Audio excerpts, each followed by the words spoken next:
That will never work. You can't push that. Seriously? Don't. Oh my God, that's another thing you do. That's bad. You probably should find other hobbies. You ever learn to stop? Be happy. Well, you don't. Don't bother me. I've seen better people. Do you really want to?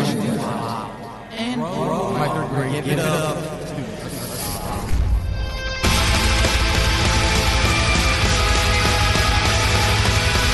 Welcome to Horrible Writing, the rawest, most candid, in-your-face writing show on the interwebs because none of us have time to suck. Let's do this.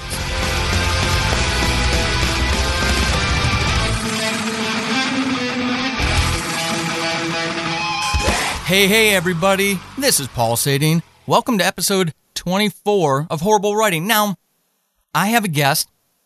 Those of you who have a little more situational awareness will already know who it is. Those of you who are just streaming, hey, welcome. If you're a first-time listener, welcome. I'm going to lead off with a different tactic this time. I'm going to tell a story, then I'm going to bring this very wonderful guest in.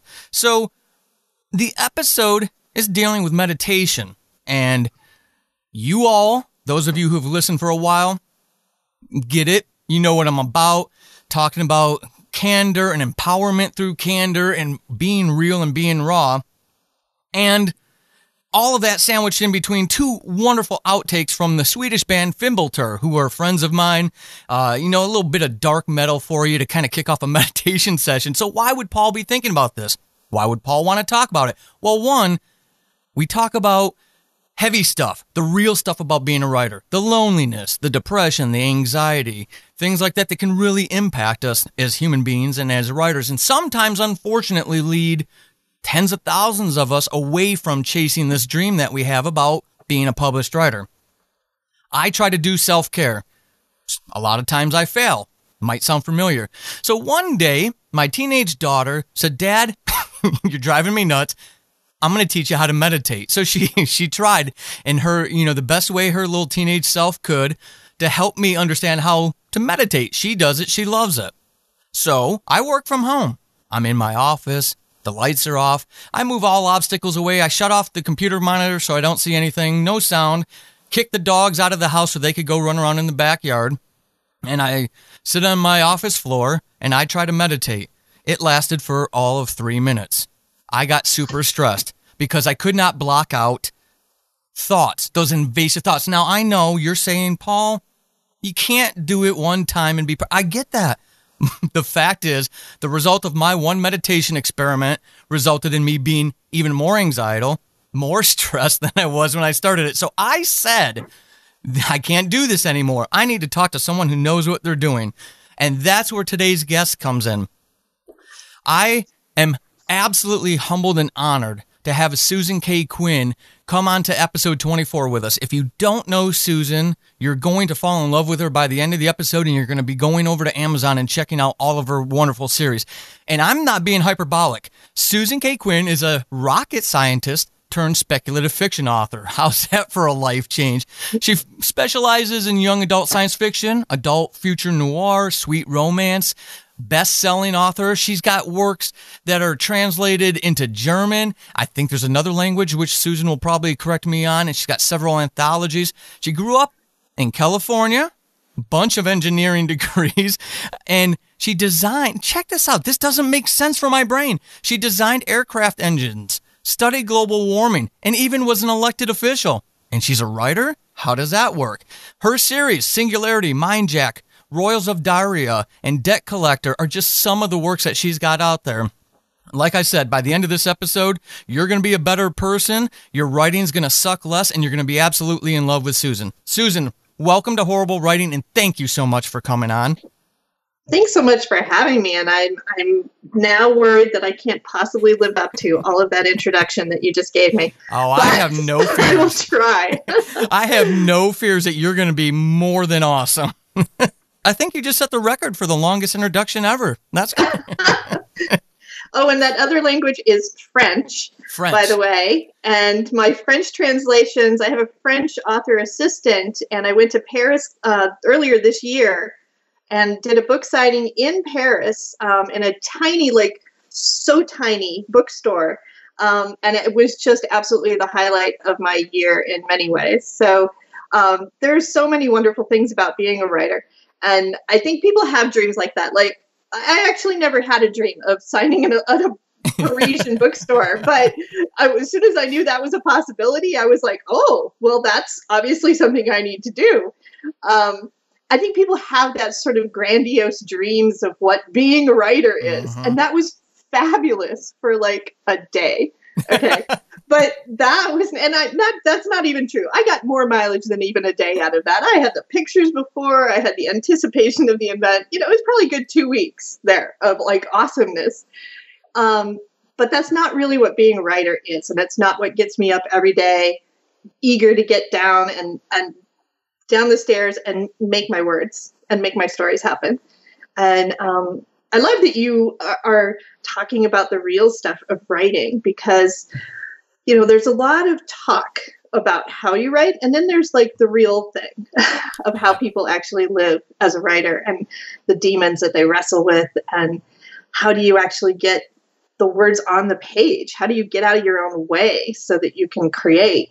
And I've been doing this now for 8 or 9 years and not looking back. I had to make it into a career because I loved it so much as soon as I started putting pen to paper. So when you were the right person, I feel, to bring on and kind of take us to the next level, if you will, when it comes to this stuff, listeners, if you're a longtime listener, you'll know this. Go back through the back catalog. Susan is one of the 2 people that I consistently have mentioned throughout the short history. The show only started in July of 2017, but her and her Facebook group is really how I started learning who Susan was. Like I say, and like I've told you in past episodes, you know, you are the summation. You are the product of the people you surround yourself with. I deliberately surrounded myself with people like Susan and fully invested in a Facebook group that she used to have because it was such a healthy place. And Susan, that's one of the reasons why I wanted to bring you on, is because for the past 4 interviews in this interview series that I've started, I've talked to other writers who are more than happy to share some of those things that you're talking about. Like you just said, getting out of your way. Well, how do you get out of your way? Listeners, like you heard in episode 22 with Tim Niederreiter, when you suffer from clinical anxiety. You know, those are real challenges. And I've seen it in, you know, online Facebook groups, Reddit, things like that, where people will stop writing and they'll stop pursuing this dream because they can't get out of their way. I absolutely love the way you frame that. So you and I did some talking, and you mentioned about meditation and that you're really enjoying this journey through meditation as a tip, tool, and tactic. Listeners, remember, sharing those things between ourselves enriches the entire community. So, Susan, I mean, is this something new? Is this something you've practiced back into your engineering days? Or did life say, hey, boom, I need to do something quick for myself? Life kind of smacked me around a little bit and said, you need to get a better grip on yourself and your life, because your emotional state is all over the freaking map and you are not, you're experiencing too much stress. There are like, you know, those little like siren things that go off. Those are blaring in my head saying your life is unbalanced. It is too stressful. It is like all these things. And this is not who you want to be. And I was one of the, early self-published authors. So it's not like I was new to the game of publishing, but I had progressed enough in my writing and my career that I fully embraced, and I advocated this to other writers, that, you know, you really have in this game a lot of control, and you really have the ability to craft the writer life that you want to have. And that was not it for me. Like, I was not living it yet. And so I had to kind of retool a little bit, and meditation for me started completely as a stress reduction technique, right? Which I think is where a lot of people start with it. And it's fantastic for that. And that's actually one of the biggest levers you can push with it. So, but I just sort of played around with it in the beginning of this year, 2017. Okay. It's the first time I had actually sat down and tried. And I just did like a little 5-minute thing where you sit in the chair. Like you were saying, after 3 minutes, you were like, oh my God. And I hear that story a lot. I hear a lot of people who are like, they sit down and they're like, this is unnatural. What the hell am I doing? And not only that, now I have to think about what I'm thinking about. And oh my God, yes. That's terrible. So yes, and I would say to that, it should tell you how powerful potentially it is with how strong of a reaction you have to it, right? If you look at that and you're like, whoa, there's something going on there and it deserves a second look. Now, I'll tell you, if you can get to a point, and maybe you have to dabble around, try the Headspace app, which is really very user-friendly and has little videos with little cartoon character, very non-threatening, very easy to just say, okay, we're not going to take this too seriously. It doesn't have to be all that, right? I can just kind of sit and be okay with that for a little bit. It eases you into it. And if you look around, there are all kinds of little apps like that give you, but Headspace is actually really good, and I've been recommending that to people. Okay. And so I started out that way, just doing like 5 or 10 minutes here or there when I was really stressed. And it basically just brought me down a little of like, okay, calm the anxiety, calm the mania, and be able to move forward with whatever was going on with my day. But I could tell even from then that it was having a powerful effect on my ability to focus. And that's what meditation is. People think it's like you're relaxing or you're being zen. Right. Okay. That's actually not it at all. Meditation is completely a mental focus game. All right. It is 1,000%. Can I focus on one single thing? And how long and how tight can I hold that focus? So you're kind of becoming an Olympic champion with your mental process, your mental skills. All right. So this is not something that we normally talk about or teach people how to do, but it is replete throughout our society, our lives, of like the people who are better at focusing do better in life. The people who are not good at focusing have all kinds of troubles that leads to, Mm-hmm. So there's a huge spectrum there, of course. And so this is sort of like going to the gym when you've never been to the gym before. And you are like picking up the barbells and you're like, okay, I'm going to lift some weights here. I think this is what I'm supposed to be doing. I'm not really sure. It feels really weird. Yeah. But I can kind of do that. Well, you don't go and pick up the 100-pound weight and do that first, right? You start really simple and really light, and you just try it out. And then you slowly build up your endurance and your strength and your ability to focus. So that's what I did. I messed around and I played around for a while. And it wasn't until recently here in the last several months that I finally got that this was something that needed to be a part of my life every day, because it was just so powerful and helpful. And so I've been doing daily meditation now for about 3 months and really getting a lot deeper into it. But again, totally optional. That's not anywhere you have to go with it. However, if you do, it's one of those things where even a little bit really helps, and it scales linearly. If I can get technical here, because I'm an engineer. The effect of like twice as much is twice as much. The effect of 10 times as much is 10 times as much. It's linear, and it's beautiful that way, because it's like the more you do it, the more impact you get. Right. So early on, I would use it to reduce stress, but just taking that 5-minute break or 10-minute break was amazing. Like afterwards, I'd be like, oh, okay, I can breathe again and everything's okay. And it wasn't because I had spent that time trying to relax. It was because meditation is about focusing on the one thing. Usually you're breathing. That's a pretty standard thing, but you can do different types. But let's just say breathing. And I'm just going to have that one in and out thought, in and out. And maybe sometimes I'll do a little mantra with it, like I am enough. Okay. And that sort of self-affirmation thing is very powerful for me personally.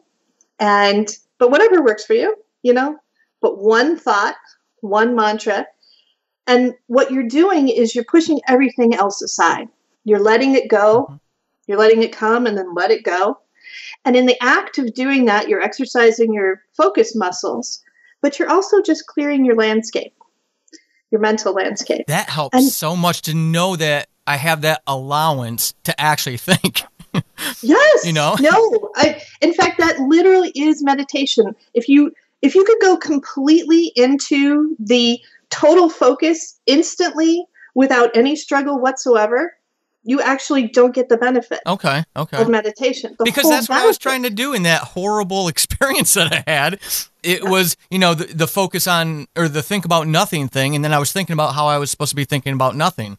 Right, and that's not it, because then the thought will come in, well, wait a minute, I have to do that marketing thing, and oh crap, that's totally late. Yeah. And it's like, the moment when you realize that you've lost focus, that's the key. You realize it, and you're like, okay, non-judgmentally, I lost focus, time to get it back. Okay. And so it's that process of coming back that is actually the exercise. That's where you gain the strength. So if you never had the thought come in, you're never going to get the strength of letting it go. This helps so much, so much. Good. I'm glad. And I hope you will try it again. And I hope your listeners will give it just a little go and see how it goes. And I'd say this all the time. You can't fail at meditation. Like, it's literally impossible to fail at meditation, because the more thoughts you have, the more exercise you're getting of, like, at least trying. I'm trying to let that go. That is so helpful. Oh my God. I when we're done, I've got to teach this afternoon. When we're done, before I teach, I'm going to go try this again. Excellent. And that's the other beauty. It's like literally takes like 5 minutes. Right. Like, there's no like huge time commitment or any of that. It's just like, okay, 5 minutes. I usually have 5 minutes between when I like check Facebook and go to the bathroom. It's like, well, okay, I can take 5 minutes. So did you start seeing how soon before you started seeing what you would consider significant results, beneficial results? Well, like I said, it scales linearly. So literally the first time that I sat down, I was feeling something. Okay. I would say after I'd done maybe 3 or 4 sessions and had a little bit more of a feel of what I was doing, I was feeling after, so the Zen feeling, that comes afterwards, right? While you're in it, not so much. It's hard frickin' work to meditate. You're sitting there going, okay, I'm going to let that thought go. I'm going to do it. Okay, breathe. Okay, breathe in, breathe out. I mean, it's like you're just, like, your mind is going and doing all these things, okay? When you're done, though, and you get up and you're like, oh, that's when the payoff comes. That's when the sort of bliss feeling comes. And that gets strengthened over time.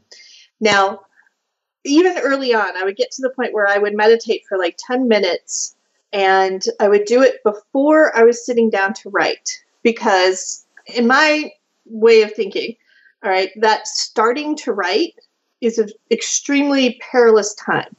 Okay. It's very difficult to get over that hump, as evidenced by all the procrastination things that you will do before you get over that hump and actually sit down and start typing. Okay. So lowering that, I think of it as activation energy, because I'm an engineer. Okay. So activation energy is the energy you have to put into a chemical reaction to make it go. All right. And so once it goes, you don't have to put as much energy into it. So there's like a hump, like a literal hump that you have to get over. And so I think of that as a mental activation energy. You have to mentally get over the hump and start writing. What meditation does for me, and did very, very early on, is lower the hump. Oh, okay. Like, I would get up from my chair and be like, oh, okay, we're going to do some writing now. And there was no resistance. And that, because you just spent a whole, 5-10 minutes, whatever, clearing the decks, fighting off the demons, letting those thoughts come in, letting them go, it was sort of a mental reset. And then I could write. So I used it proactively that way. I love that. and I'm trying to put myself in a listener's position. So I'll use myself instead of, speculating on what someone may be saying to their earbuds right now as you're talking. So here I am. I'm sitting down. I'm trying to do this. I'm trying to lower the hump, be proactive. And I know I got the pressure of my word count, daily word count. I've got this plot thing that's just not working out. These things come in, so I'm focusing back on that mantra, whatever it is for me, okay, there's a thought, pull it back in. Do you currently, and listeners, I told Susan this before we started recording, I'm a cynic by nature, by upbringing and environment and all that stuff. So that would almost... I feel maybe, I'm going to give it a chance still, Susan, I promise you, but did you ever experience any defeatist type of hangover from that? I feel as a newer creative, there are so many obstacles for me to overcome. And I worry that, if I'm going to put myself in this spot, not anyone else, but if I were to try to do this, this would be one more thing that would convince me, air quotes, I'm not a writer. I don't have what it takes because I can't even fill in the blank, So I can't even meditate. I can't even sit in the chair for 5 minutes and be success. Right. At least I want to be successful at this. This is the other thing. You can't fail. All right. There's also no actual success. So there's sort of a Zen two parts of that, right? What you're doing is you're exercising. Again, if you go to the gym, do you have a successful day at the gym? How would you measure that? Mm-hmm. You're like, well, I showed up and I did something, right? Like I did actually lift some weights. And maybe if you're like one of those super gym rat people, you're like tracking everything and you're like, okay, you need to not do that with meditation. Meditation is not about striving. And that's in a lot of ways. I went to the doctor yesterday. Okay. So I'm going to skip ahead and then I'll come back. Okay. Went to the doctor yesterday and my blood pressure had been up all year. Actually last couple of years. And this was a symptom of my stress. And I wasn't really super concerned about it because it wasn't like high into hypertension range or something like that, but it was high for me. And I saw my doctor 3 months ago because I injured my back. So I was coming for a follow-up visit. It was like 3 months later. And during that 3 months time, I had done some intense meditation. I had daily meditation. I'd started yoga. I'd done a ton of reading about it. I'd really dove deep, all right, and understood that balance of how striving is sort of the opposite of what being is. All right. When you're being, and there's an irony there about you can just be and be okay. And then once you're okay, and once you have that foundation of like, I'm not a failed anything. I've barely even started doing the things that I'm going to do in the future. I'm okay, just as I am. Once you get to that point where you like actually believe that, man, you can go out and do all kinds of things. Mm-hmm. All right. But if you're chasing the rabbit and you're striving, and you think that if you ever for 1 millisecond stop chasing that rabbit, everything will fall apart. Okay. Then you're right. It probably will in your mind. Everything will sort of fall apart. And then you'll realize that actually you're still okay. And you're still here, you're integrated, you're a whole worthy person, you have value in the world, you have things, you have gifts to give, you have a reason to be here. And being just okay, like I am enough, my little mantra that I mentioned before, is so empowering of a place to go because then you can go from there. So when I went into my doctor, I'd been doing all of this and my blood pressure had come down. It'd been like 120/80, which is high for me. And it was down to like 97/67. Wow. So if you want numbers, those are like actual hard numbers that I personally experienced. And it wasn't like I was trying to do it. And this is kind of how meditation works. Like if I was trying to lower my blood pressure, if I was striving after that goal, that's not how it works. You have to kind of be okay with just being okay. And then everything unlocks. I think that's a great goal to for me. The way it translates to my brain, though, accepting that, like you were just saying, once you've accepted that, that's the real key to unlocking the mystery right there.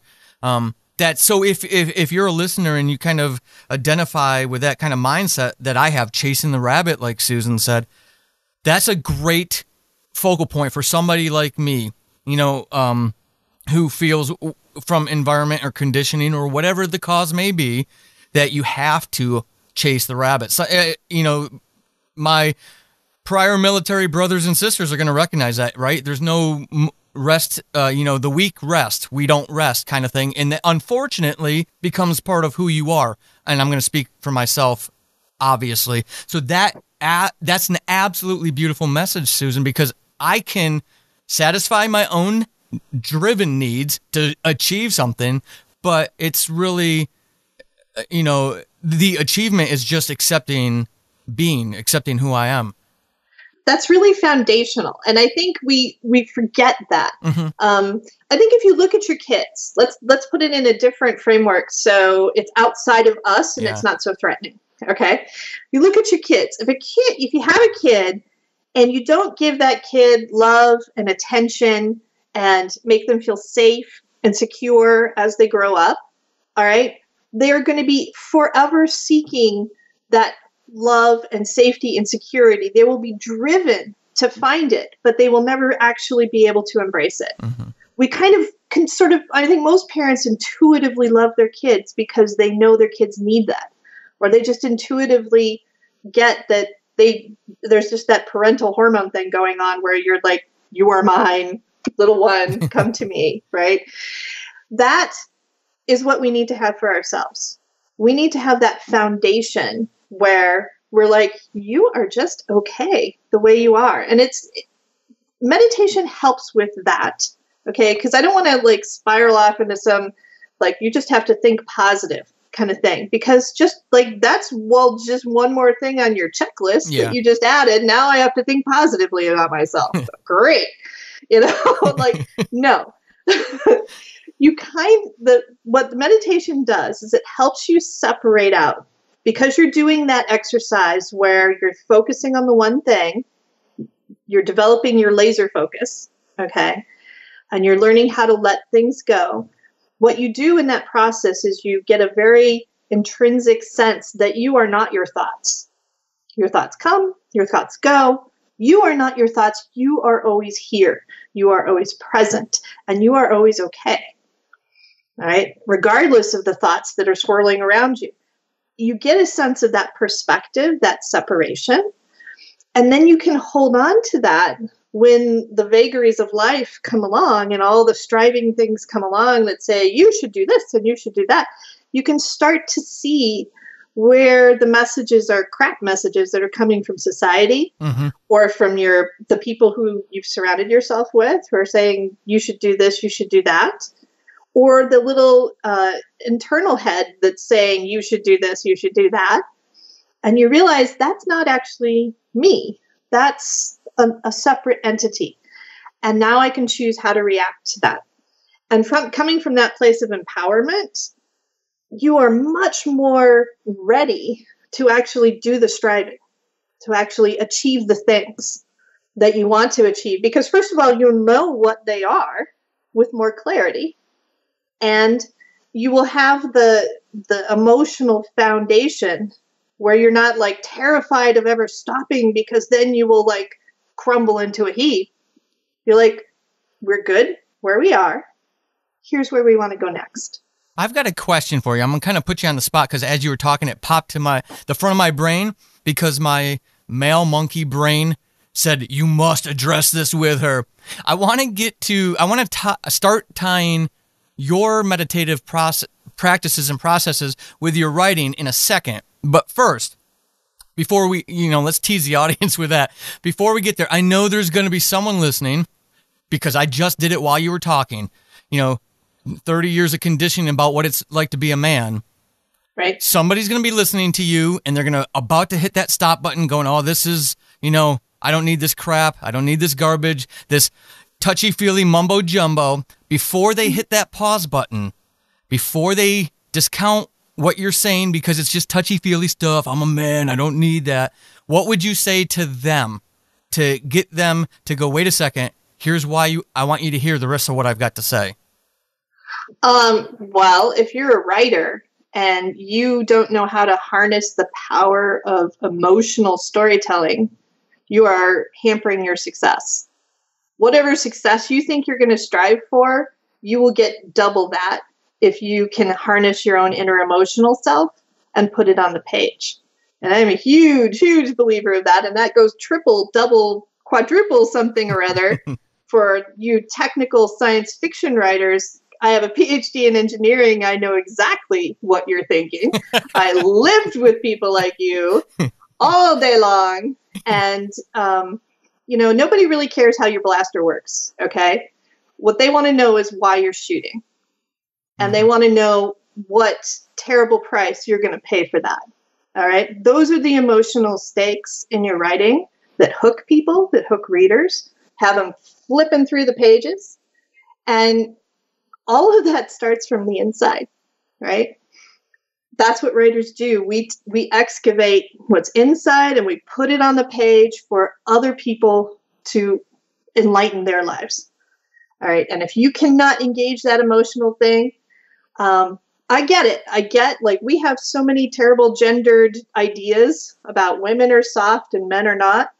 And that's a crime because we are all humans and we all have, you were born just as much as I was with the ability to feel emotions. All right.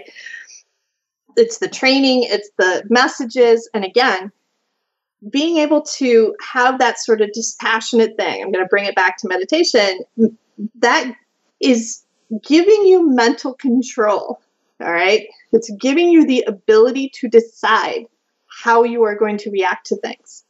So if you feel like you only have one emotion which you can express, and that's like being pissed off, all right? Anger's okay, but nothing else, all right?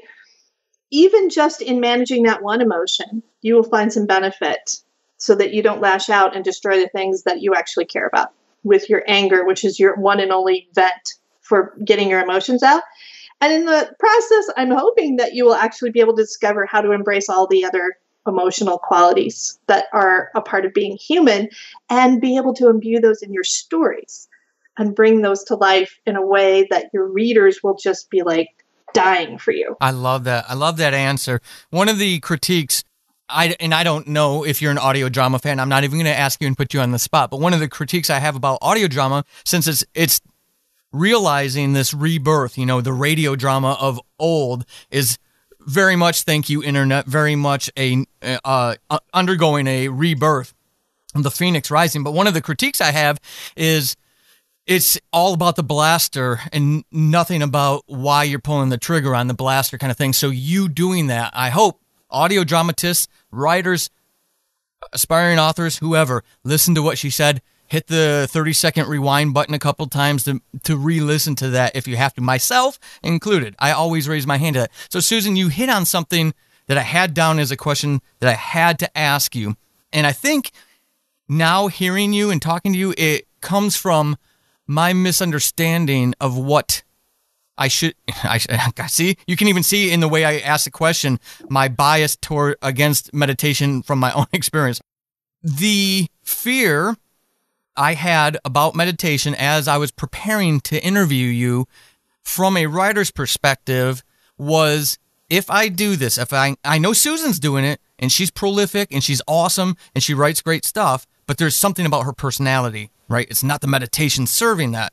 This is Paul's rationalization as I'm preparing. So one of my fears about meditation was, hey, if I do this thing and I lose these thoughts and I focus on this one thing and I go into the Zen stuff, I'm going to lose the emotional core that is me. So when my hands go back to that keyboard after meditating, my characters are all flat. They all sound the same, and none of them get upset. None of them cry. None of them laugh. How does meditation impact your emotional core that translates and gets used as the foundation for those characters that you're developing? That's an excellent question. And I would say you should be afraid, but not of the thing that you think. Okay. Something that caught me off guard with meditation was the more that I did it, the more it was churning and plumbing the depths of my subconscious and bringing up stuff, raw stuff, ugly stuff, terrifying stuff, all right? And I traffic in emotions to begin with, all right? And this was happening to me, someone who already thought she had that whole emotional thing figured out. No. And there's somebody, and it's always interesting when you talk to people who do meditate and have that experience. It's like someone on one of my threads said something about, oh, you're talking about the shadow side. I'm like, yes. What is this darker shadow thing that's coming out that I did not expect? We're supposed to be rainbows and happiness. What is this? All right. So, yes, you can expect that it will change you, but what it's going to do is bring out more of who you are, not deaden you at all. And that's okay. Zen masters are not zombies. Okay. We're not clearing our heads. There's another quote that I put out there when I was through this process. The problem with clearing your mind is that you see more clearly. All right. And that's a problem if you don't want to see things that are happening. All right. If you don't want to see inside you or outside of you, all the machinations of the world, all the dark and the light. If you are busy striving and, numbing out everything that you don't want to deal with and feel and experience, that's going to be a little unsettling because you are going to start to see things that you could not see before. So be prepared for that. Now, that's only if you actually, kind of get into it deep. If you're a light user of meditation, it's just going to be a nice little stress relief. It's not going to do anything too crazy to you. Probably. I can't speak to everyone's personal experience because it is very much a journey. Just like writing is, where you kind of discover yourself on the page, you're going to kind of discover yourself through meditation. And the two join together very much for me. When I'm able to meditate and, not able to, but when I do meditate and I get to that place where I've lowered the hump and I can actually proceed, the stuff that comes out is more powerful and more genuinely me. So with that, then I'm going to hazard a guess. Please correct me if I'm wrong. So if that's the case, in your own assessment, pre-Susan meditation characters, post-Susan meditation characters, are your newer characters in this past year, are they deeper, richer? Because, directly attributed to the, meditation. Right. I wouldn't say it's like automatically I'm writing amazing, more deep characters. I feel like I have unlocked a lot of potential that I haven't quite realized yet. Okay. It's sort of like I can see it, but I'm still working my way towards it. Right. And I'm processing all the changes that I'm happening and that are happening in my personal life to like lower my blood pressure and stuff like that. So I wouldn't say that my characters are automatically more deeper. I think they did go a little bit darker. I remember distinctly. Okay. So I have my Susan Kaye Quinn persona that everybody sees, right? I also have a pen name that I will not name that writes sexy romances. And I don't name her because I don't want her to, she sells so many books. I don't want her to come in and swamp all of Susan Kaye Quinn's, also bots on Amazon. So right. I'm super proud of my pen name. It's not that I want to keep her in a closet. But she was supposed to write a nice little novella for Christmas, a sexy novella, but nice little story, short, Christmas, yay. Oh my God. I wrote something so dark. I'm like, what? What did you just do? I'm like, pull that back. Did you pull it back? I did a little bit. I'm like, okay, I can't actually have the main character commit suicide in a romance. That's like actually not going to happen. You're breaking all the tropes here, and oh Lord have mercy. Yeah, and never break them in romance, right? No, because they will come after you with pitchforks, especially at Christmas. It's like I did all the sins. That's right? too funny. That's too funny. I'm like, okay, baby, let's just calm that down a little bit and save that for when you start that science fiction book again. And so I did, and I was able to fix it on edits, and it was great. And I think it was very powerful, and more so because of it. And it's a little bit of a misnomer that you can't go dark with romance. That's actually not true at all. But this particular story was not supposed to be that. And yeah.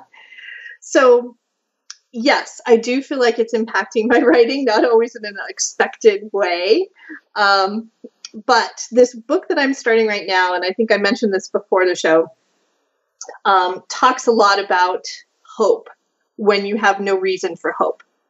All right. That you have to have hope, even if there's like any rational person is like, oh, screw this. We're out of here. It's done. Let's just give up, go home and die. Because like, that is where we're at. Okay. And this is the third book in a trilogy. So yeah, I put my characters there. They have legitimate reasons to think that everything is just screwed. All right.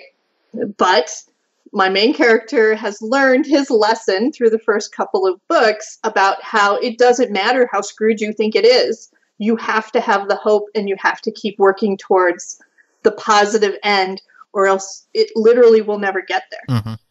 And so, and having that kind of depth of feeling, and it's also a technically complicated book as well. This is one of the most challenging books I've written. And I try to have that be true for, not universally, but mostly. Like every book that I'm writing, I want it to be the most difficult book I've written so far, because that means I'm constantly pushing my craft forward. And this one definitely is doing that for me. And I think that my next book is I've already got the next level up that I want to go with that in terms of craft. So yeah, having what the meditation really has done for me is cleared some space for me to realize where I want to go with my career and with my craft, and getting real clarity about like how and why I'm doing those things. So I'd say a lot, and I have 2 indie books out where I talk about self-publishing, the mechanics, also how to build a career, all that kind of stuff. And one of the things I say in there is you can climb as fast as you want up the mountain, but if you're on the wrong mountain, you're not going to be happy when you get there. So my solution to that was, write a mission statement. Think ahead of time of who you are as a writer. And I think that's still really good advice.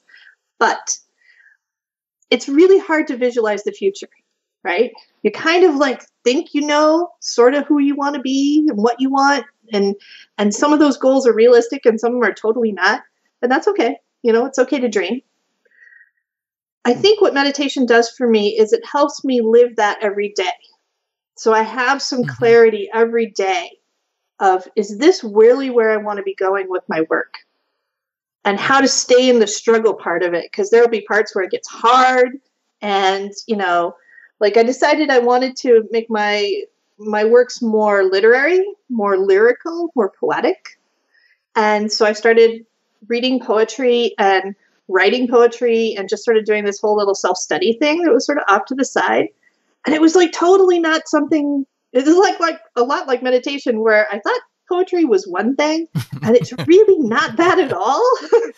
And I'm like, oh my God, this is like totally raw, emotional, whoa stuff. Like some of it's like total crap, but like the stuff that's not is like supernova, right? So I'm like, whoa, that was unexpected. Okay, how am I going to do that? So I uncovered that in the process of in tandem with when I was doing meditation stuff, and having that sort of whoa reaction, and then like coming back in and sort of having a back and forth struggle relationship with that of like, is this really something I want to do? I don't know. I'm going to work through that. That was tempered by this perspective that the meditation is helping me have on a day-to-day basis. Like literally this morning before I came on the show, I went and did my 20 minutes of meditation, and I tried a new tape, and I was like, yeah, that was a pretty good tape. Okay. And so like come out of that and I'm like, all right, now I'm ready for the day. Now I have that clarity of mind to sort of figure out what's most important. What do we need to work on? Let's do the show. That'll be great. And then after that, I need to really do, that book that I need to start about hope. And I had like 3 or 4 ideas tumble into my head right after meditation about, what I wanted to do with that first chapter that I'm struggling with. So that's where the power of it is. It's all mental exercise. So the more in command of your own brain that you are, the more you can actually get up the mountain and know you're on the right mountain. On the right mountain. I love that. So I promise this will be the last question I ask you about meditation, and it may be an easy one to answer, it may not be. If you had to name one revelation, personal or professional, that you've had from this journey that you've taken over the past year, what would that be? If you're willing to share it. If not, say, Paul, next question, please. My husband actually asked me a version of that question, inadvertently. He's on this thing where he goes around and asks everybody this question. He says, what have you learned in the last 6 months that was new? I'm like, that's a pretty cool question. Okay. And so he caught me at some point when I was thinking about meditation or whatever and the impact it's had on my life. And I said, I have learned that I can I can go into an altered state and I can literally change the structure of my brain physically using only my thoughts. It's like literally like my first series that I wrote as an indie author is called Mind Jack, where these characters have the ability to project their mind field into your mind field and manipulate it. All right. They're jacking into your mind. I'm like mind jacking myself. I'm literally doing this. and then the science is backing me up. See, and that's the other piece of this that I've been trying to use with people because it was persuasive to me. Mm-hmm. I have a PhD in environmental engineering. I've got degrees in combustion and, mechanical and aerospace. And, data speaks to me. It speaks my language. All right. I likes the data. And I like science, and I like to see proof of things. Okay, none of this mumbo jumbo. Crazy. Who are you, this weird meditation lady that also is a scientist? Where did you lose your nut? So here's the thing. Okay, meditation has been in frou-frou land for many decades, and it is just now in the last, I would say, 5 to 10 years is when the real research has begun. And started to take root where they actually are doing scientific studies of, bring in the Tibetan monks and put them in the MRI and look at their brains and then have them meditate and see what happens. Mm-hmm. And, do longitudinal studies of people who go through meditation retreats and don't, or even just 5 minutes of meditation. What impact does it measurably have on your biological systems? And they're finding that there are literal brain changes that happen in people who do this, which on the one hand is amazing. And on the other hand is like, well, no kidding, because you're exercising your brain and it actually does a thing. Just like when you learn anything else, it changes who you are on the inside, emotionally, and how you react to things. Like you literally can train your brain, and your brain as a writer, that's all you got. That's what you are, is taking what you've got in here and putting it on the page. Mm-hmm. So the more you know about what's going on in here and the more control you have over it, the more you can actually get what you want to get out of whatever your strivings are. If that's not the sell right there, folks, I don't know what is. all of you, after this episode, you go give yourself 2 or 3 minutes to start out, because that's a sell right there.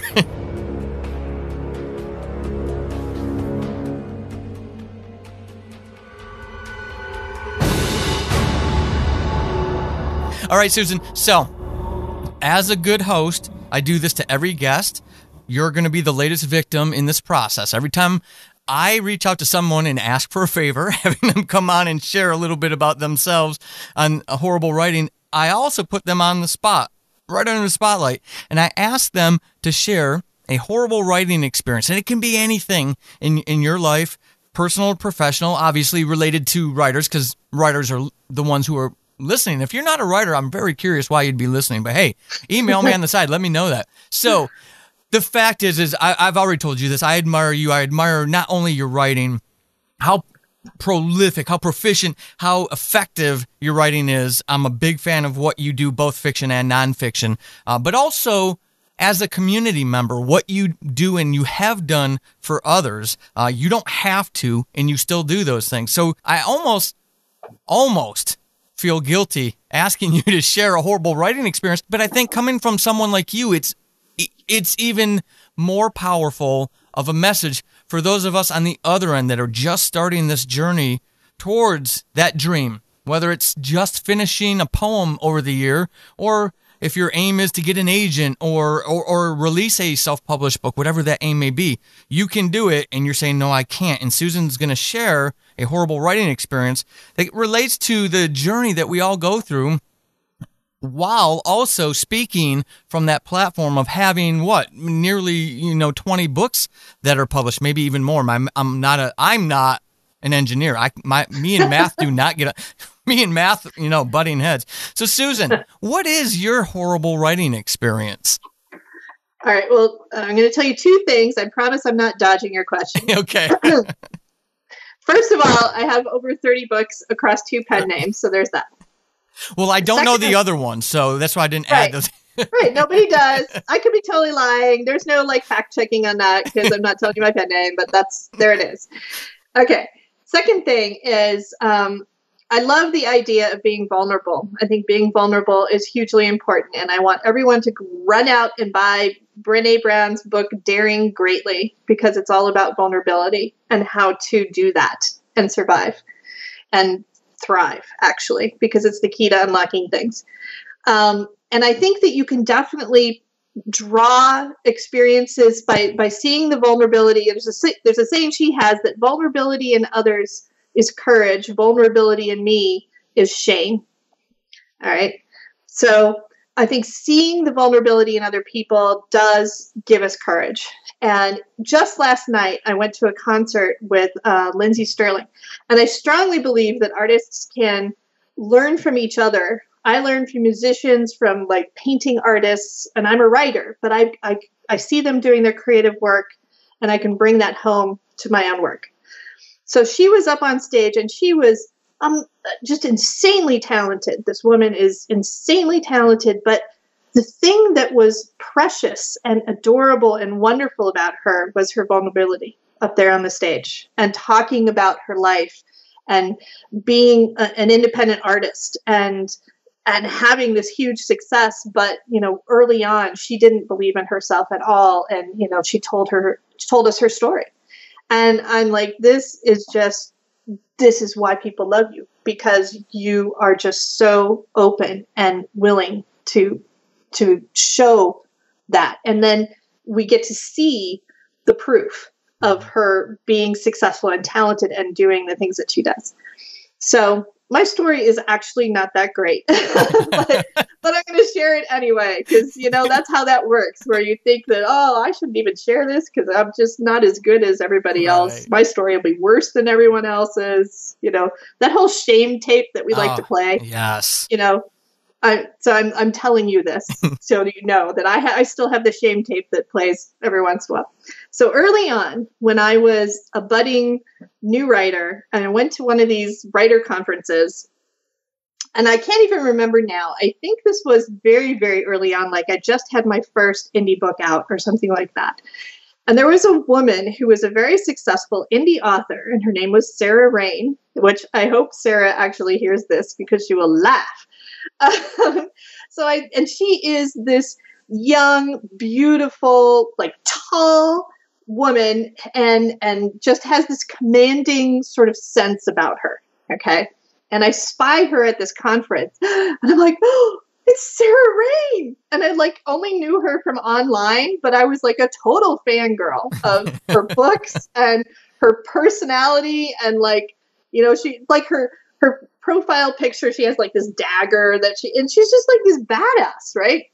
So I'm like, okay, I've got to go say something to her, right? Like I'm going to stalk her at the conference. So I come out and like, I stalked her out of some panel or something, and I find her in the hallway, and I'm like, Sarah, I'm like such a fan of you. I'm like Susan Kaye Quinn. I don't know if you know me. Like we like maybe had one interaction online, right? That is it. I'm like totally embarrassing myself. And I like go up and I'm like trying to give her a hug. Like, I mean, like seriously inappropriate stalker stuff. Okay? And she is just like, okay. And okay, so that was embarrassing, and I like pulled it back because I realized, okay, you kind of crossed a line there with your fangirling enthusiasm. But she really was sort of my hero because she was a woman writing science fiction and fantasy, and she was successful. Mm-hmm. She was who I wanted to be.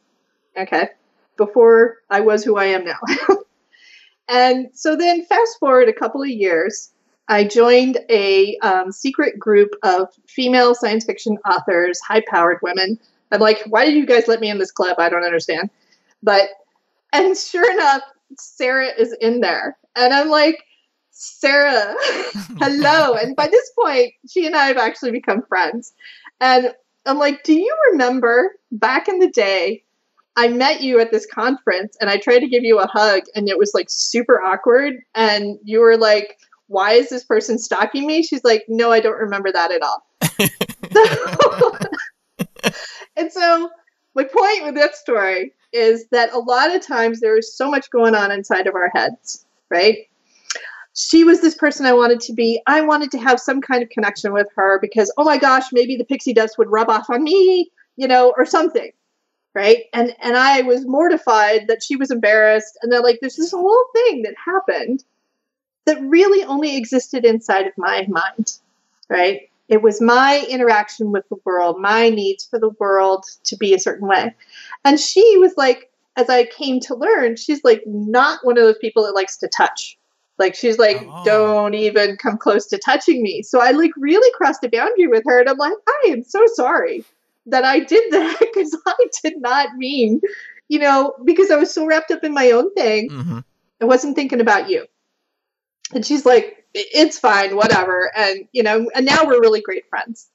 So the world seems insurmountably difficult. The rabbit seems like it is constantly running away from you, and you are just never going to be as good as anyone else. You're never going to be Sarah Rain, of course.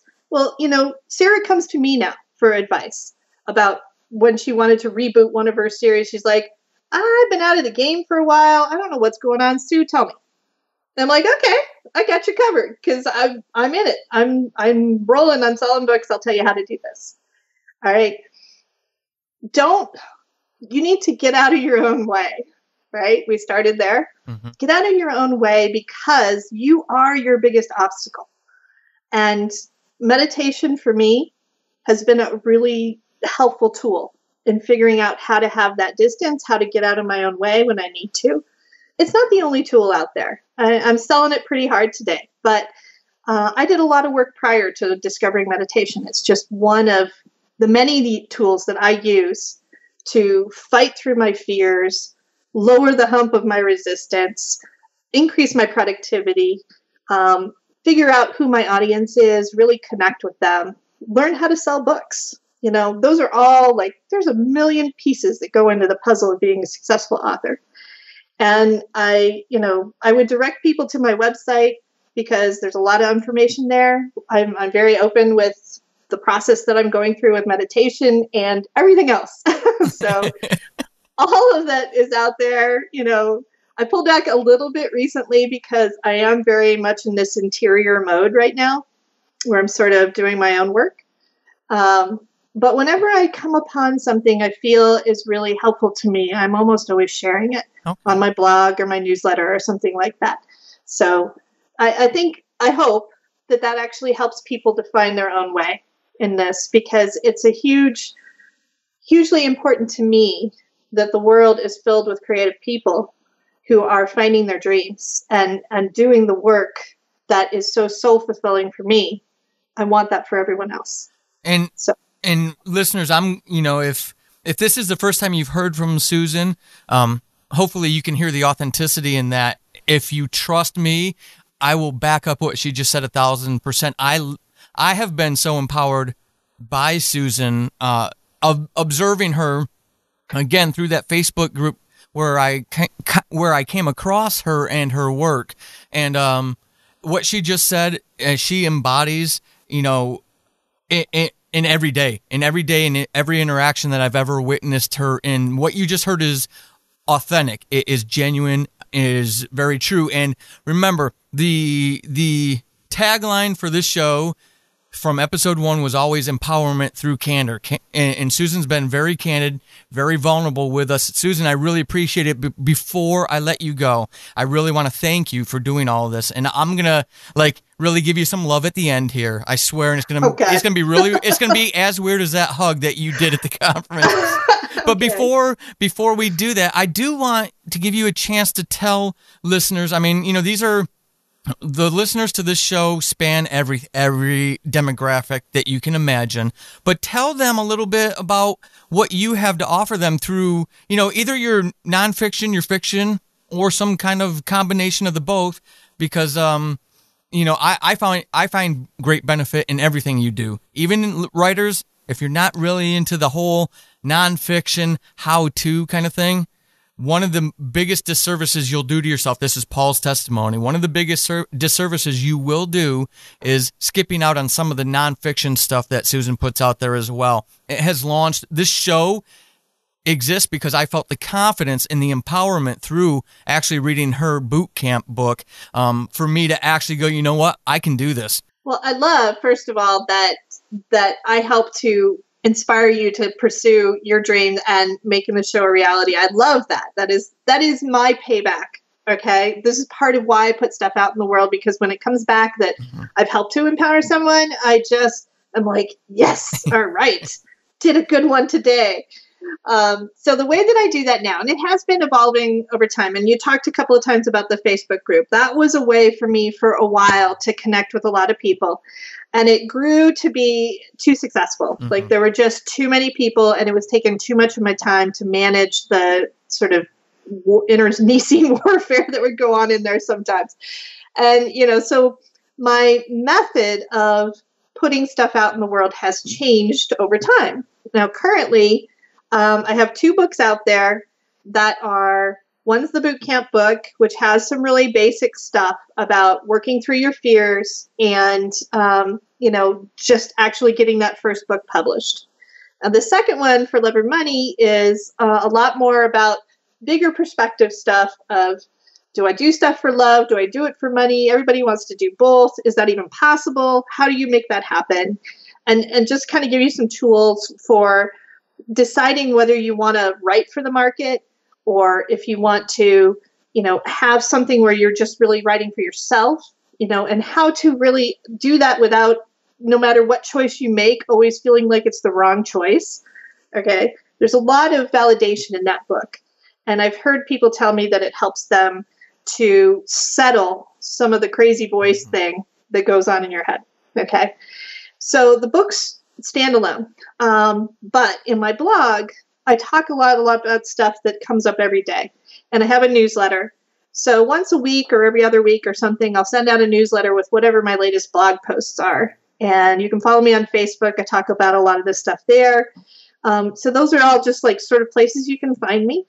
But I'm not in this business. There are a lot of people who are in this business to sell you their how-to book. Mm-hmm. Okay. They want to make their money off of the $600 seminars or the, 5-session webinar on how to, learn AMS ads. And you are not going to get that from me because I make my money off of fiction. Mm-hmm. And I have the 2 pen names, and they really are a for love and a for money pen name. So my romance pen name makes a ton of money. Like, she just kills it. She's always in the top 100 of her genre in terms of authors. Like, she's like usually the top 50 authors of paranormal romance. So you're just going to have to trust me on that because I'm not going to tell you the name. But I explain that because I am a total mercenary girl when I'm writing those books. That's like that Christmas romance novella where I'm like, oh crap, that is not a mercenary book that you just wrote. You got to fix it. All right. I don't do that under Susan Kaye Quinn. Susan Kaye Quinn writes whatever the hell she wants to write. All right. It doesn't fall neatly into genres. It is like writing about boys that are in love with robots. And I'm like, nobody's going to buy that book. We're going to write about the philosophy of consciousness. Yes. But I'm totally geeked about it. But who's going to buy that? Who wants to read that? Well, it turns out there are some weird people like me that actually want to read that. So, but I do whatever I want to do in those books. So if you go look at that as a template, absolutely go read my books if they're of interest to you, but don't look at it as the template of how to build an indie author career. That's how to build a for love career. Mm-hmm. All right. Where I just do whatever I want to do. I've toyed with one of my things where meditation is unlocking for me. This idea that I want to more fully integrate my prior technical self with my creative self and really write something that is serious, hardcore science fiction, near future, but with all the really cool emotional stuff that I already know how to do as a storyteller. And, I love The Expanse. I don't know if you've watched that show. Something like that, something like The Martian, something that's really cool and is going to be targeted to the market. And I'm like, oh, well, guess you need another pen name for that because that's not going to work up for any of them, So I'm always coming up with new ideas about things where I want to go with my career. And I try to put out there whatever I can, but I am not, I'm not your one-stop shop of how to succeed as an indie author if you just buy my $500 webinar on the 30-month plan or whatever. That's not what I'm about. I'm about empowering people one at a time and to the extent that I can while I'm still pursuing my own dreams. So. And listeners, if nothing else, if you're more cautious, the one thing I will encourage you, and I will endorse this, is go sign up for her newsletter.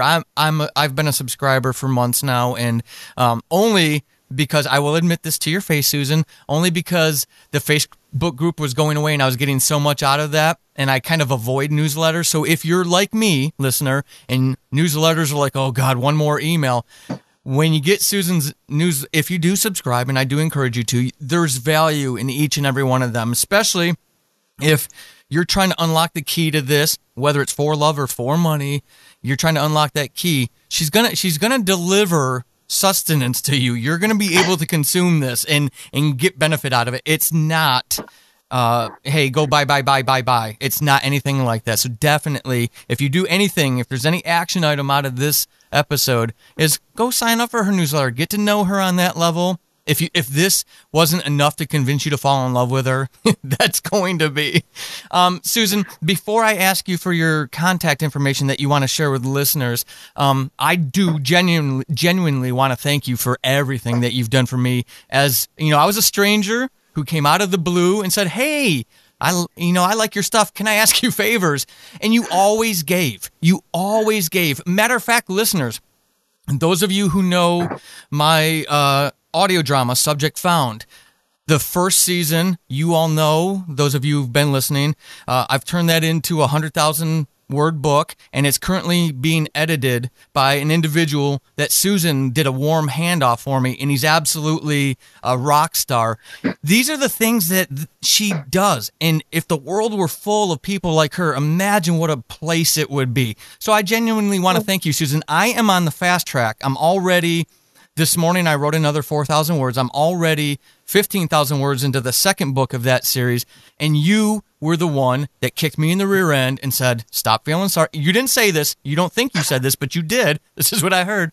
And every day I wake up, I'm excited. The sun, I live in the Pacific Northwest. The sun always shines regardless of what people think, and it's because of you and that ass kick that you gave me just through that positivity and that encouragement. So from my heart to yours, I really want to thank you for everything that you've done.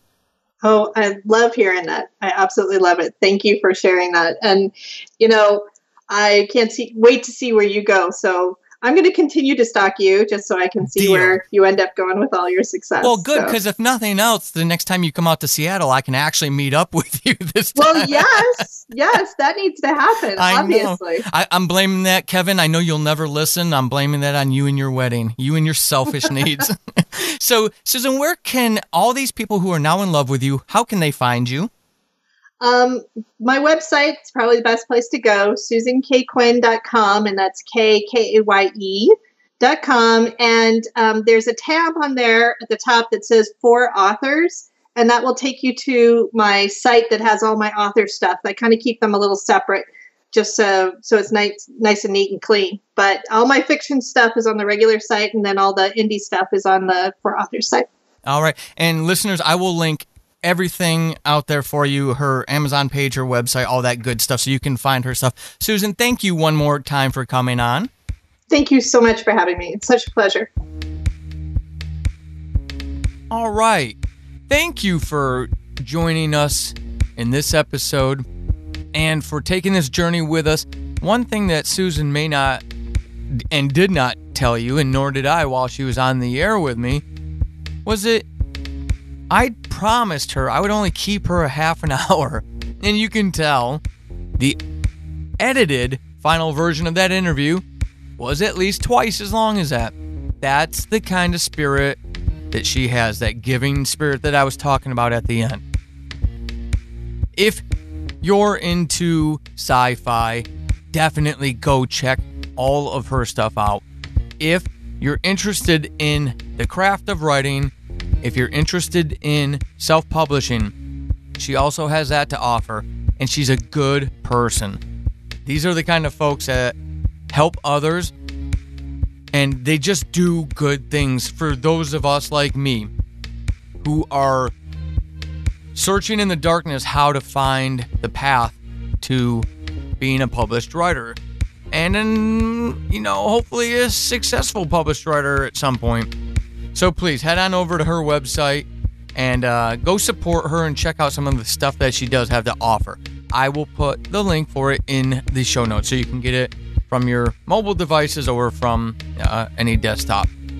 Lastly, if you enjoy the stuff that I do on this show, please consider leaving a rating and review, 5-star rating and review on your podcatcher of choice. And if you don't have one, but you happen to have an Apple account, head on over to iTunes/Apple Podcast and give the show a 5-star there. It only takes a couple seconds. Those of you who have a few more minutes and enjoyed this, maybe you could leave a quick review. That would help. If you kind of enjoy what I do, please consider going over to paulsading.com and signing up for the newsletter to keep tabs on any audio drama specials I have coming out and the news on the upcoming books. All right. You got a lot of stuff you can employ now, a lot of tools in the tool belt. So, until next episode, keep being epic. This has been Horrible Writing, and hopefully after this episode, you suck less than you did at the beginning. I am Paul Sading, your host extraordinaire. You can find me over on the Twitterverse @WritingHorrible and over at paulsading.com /horrible-writing. Until next time, suck less.